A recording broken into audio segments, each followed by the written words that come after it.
The old freight station at Northfield, New Hampshire has been beautifully restored and is used by several organizations as a meeting place.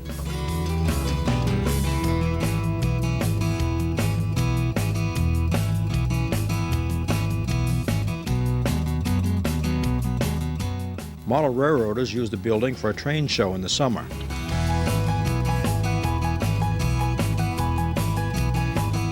Many railroad-related artifacts have been preserved and are on display inside the restored freight station.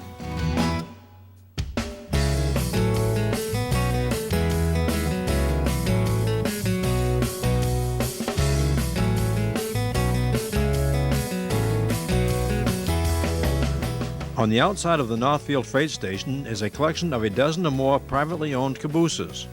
These classic reminders of days gone by are stored on sidings next to the freight station. Every 2 or 3 weeks during the summer and once a month during the winter, the cabooses are organized into a special train. Most of the round trips are non-stop. Occasionally, the caboose owners stop along the way for shopping or lunch. The train has even stopped overnight in Lincoln and at some scenic points along the way.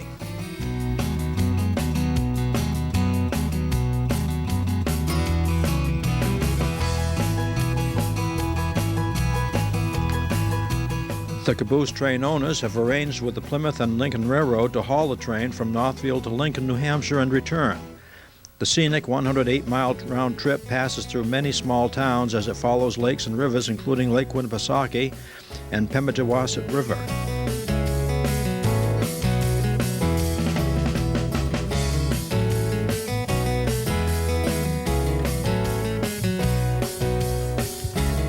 From Northfield, the train goes through Tilton, Lakeport, Weirs Beach, Meredith, Ashland, Plymouth, and Woodstock.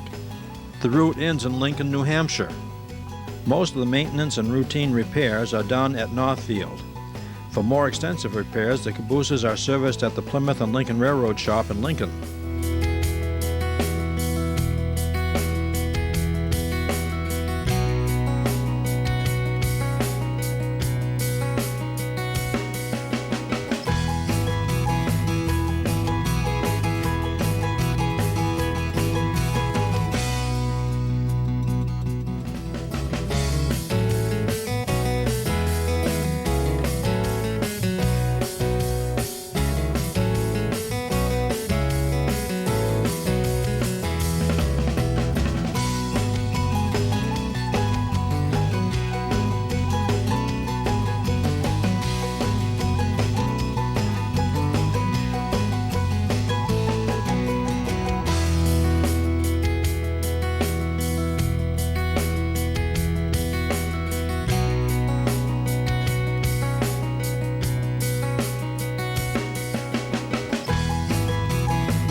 During part of each trip, the caboose train travels over the tracks of the Hobo and Winnipesaukee Scenic Railroad.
As the Hobo and Winnipesaukee Scenic Train returns to Weirs Beach, we will head to Claremont in western New Hampshire to check on the progress of the Flying Yankee Restoration Group. The Flying Yankee, which has an interesting history, is being restored by the Flying Yankee Restoration Group at the shops at the Claremont and Concord Railroad.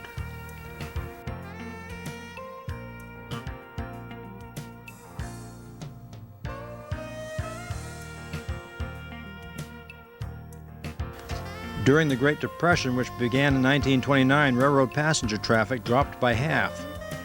Permission to discontinue unprofitable passenger service had to be granted by the Interstate Commerce Commission.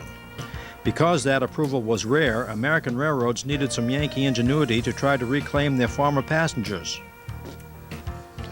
Both the Boston and Maine Central railroads have been struggling until the introduction of the Flying Yankee in 1935. With its revolutionary streamlined technology, the Flying Yankee was designed to be a sprinter, covering intermediate distances quickly.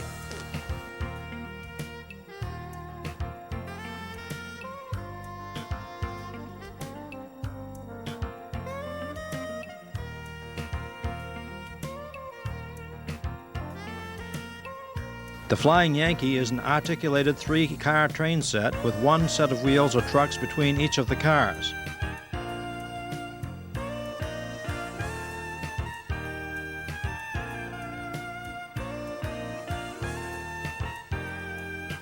The A car contains the engineer's cab, engine room, baggage compartment, galley, and a coach section.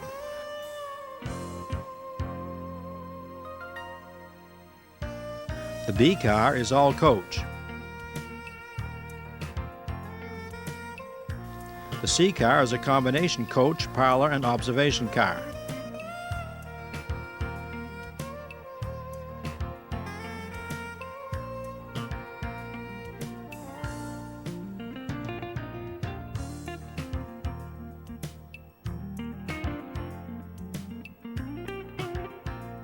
The Flying Yankee was the first train to have fixed windows and air conditioning.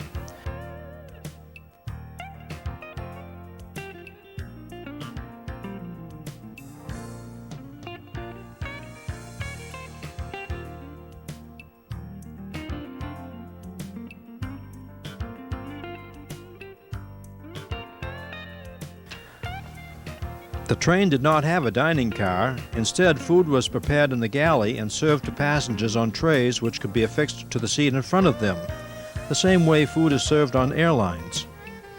The Budd Company and General Electric's Electromotive Corporation delivered the Flying Yankee in February 1935 to the Boston and Maine Yard in Mechanicville, New York. To introduce the public to the unusual concept of the Flying Yankee, the train went on a goodwill tour over the entire Boston and Maine Central Railroad system during March and April. After the Flying Yankee's goodwill tour, the train was finally christened on April 1, 1935, and began daily service. The train covered 750 miles a day, 6 days a week. Each day's run began in Portland. After the morning trip to Boston, the train returned to Portland, proceeded to Bangor, and returned to Portland late in the day. The running time from Portland to Boston was 51 minutes faster than today's Downeaster. For many years, the Flying Yankee drew enough passengers to provide a profit for the Boston, Maine, and Maine Central. This unique train had several names during its 22-year career. Known as the Flying Yankee from 1935 to 1941, it became the Mountaineer when it ran from Boston to Littleton, New Hampshire from 1941 to 1944. During its run from Boston to White River Junction, Vermont from 1944 to 1952, it was called the Cheshire. As the Minuteman, it ran from Boston to Troy, New York from 1952 to 1955. Finally, it returned to service from Boston to Portland and became the Businessman from 1955 to 1956. When it was retired in 1957, the Boston and Maine donated the train to the Edaville Railroad in South Carver, Massachusetts, where it became a static display. In 1993, Robert Morrill acquired the train and had it moved to Glen, New Hampshire. In 1996, the ownership was transferred to the state of New Hampshire and a public-private fundraising partnership was created to raise enough funds for its restoration. In 1997, the Flying Yankee was moved to the shops at Claremont and Concord Railroad in Claremont, New Hampshire. The train's engine, a special Winton 201A diesel engine, is currently being restored. Restoration is expensive. Because no parts are available, they need to be made individually. When the work is complete, this will be the only engine of its kind in operation. The only other one like it still in existence is preserved in the Smithsonian Institute.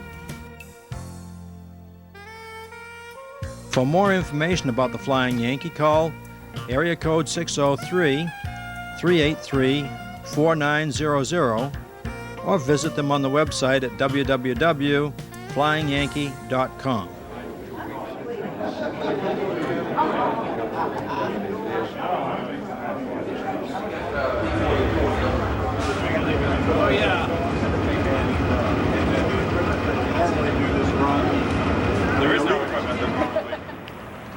On July 24, 2004, Amtrak ran a demonstration train from Portland to Brunswick with a stop at Freeport. The purpose of the train was to show legislators, media, and railroad officials and their families the benefits of extending passenger service from Portland to Brunswick. The train stopped in Freeport within 2 blocks of L.L. Bean. Freeport officials then boarded the train and continued the trip to Brunswick.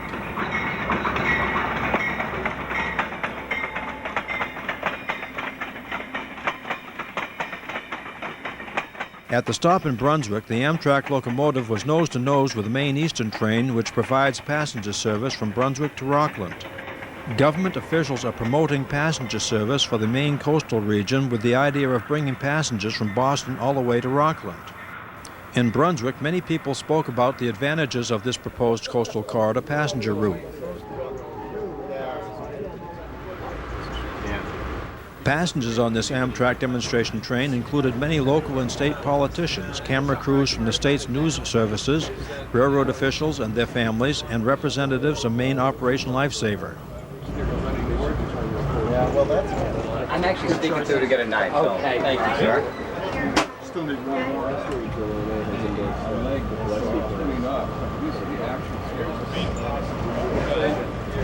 What about the armor? Perhaps just that. Yeah. Or you just need.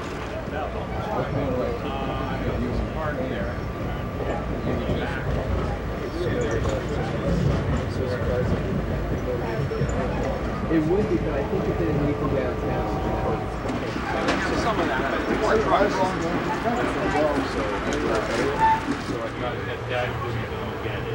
Yeah, it could be. Don't give her ideas.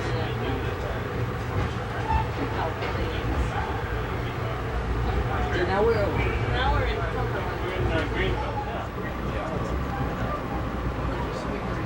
I forgot to take your pen. Did you work with employees? My wife. Okay, I was going to Ann worked there, so we've been here Northfield. Yeah, Sure. I'll pull that out. Absolutely. I'm not back. Telephones for years or so, they're starting to rehab. Did you ever say that out loud? I will.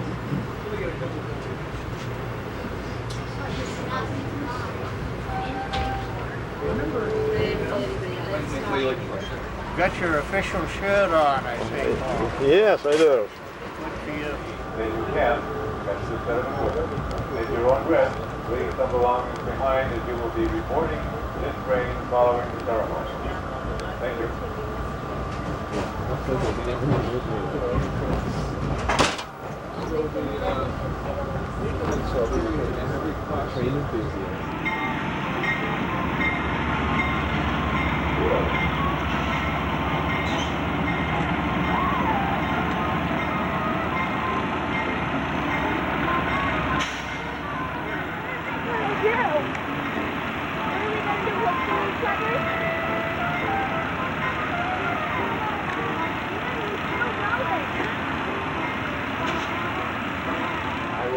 You're going to be at the forward single, I'll be at the forward double. Right. Yeah. Okay. Yes, yep. It's great to be here on time, every time. Here's a round of applause for both the Main Eastern and the Amtrak crews for getting us here on time. Thank you. It's a great day for me. My grandfather was a switcher conductor in Brunswick many years ago. Oh, that's Yeah, the Amtrak guy will come out at 11. This morning to get these ready so they'd be here today at Tulip's. I was proud that Maine finally became a member of the Amtrak family, with Downeaster service from Boston to Portland. Guilford. They're running on 2 different tapes. I thought it might have been the tape.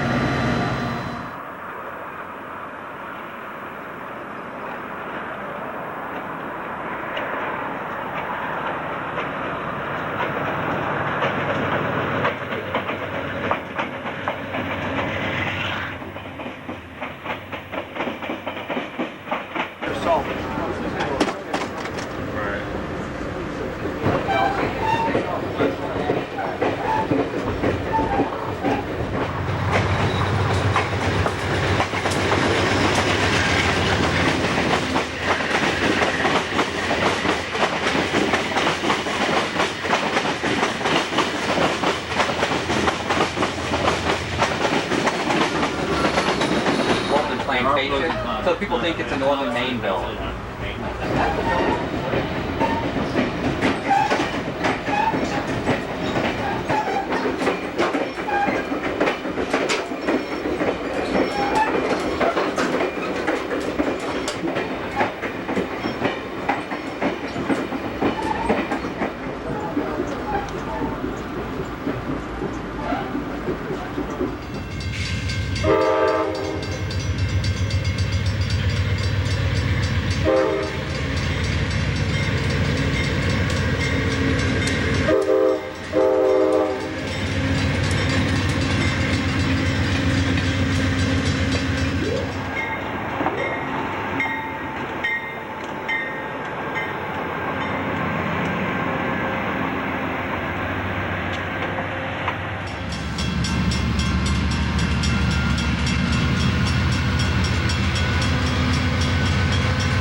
Township Area 51.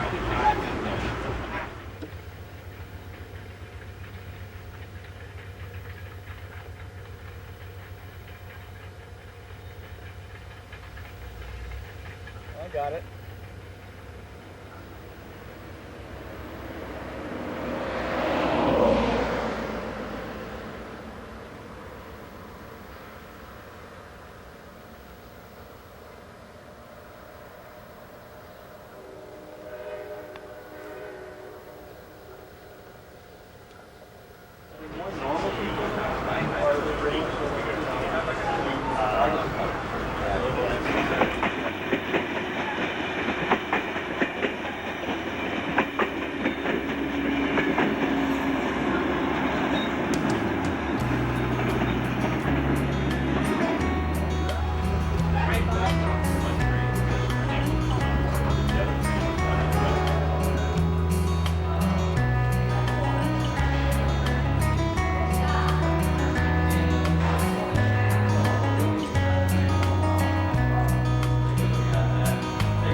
Thank you for watching Train Time.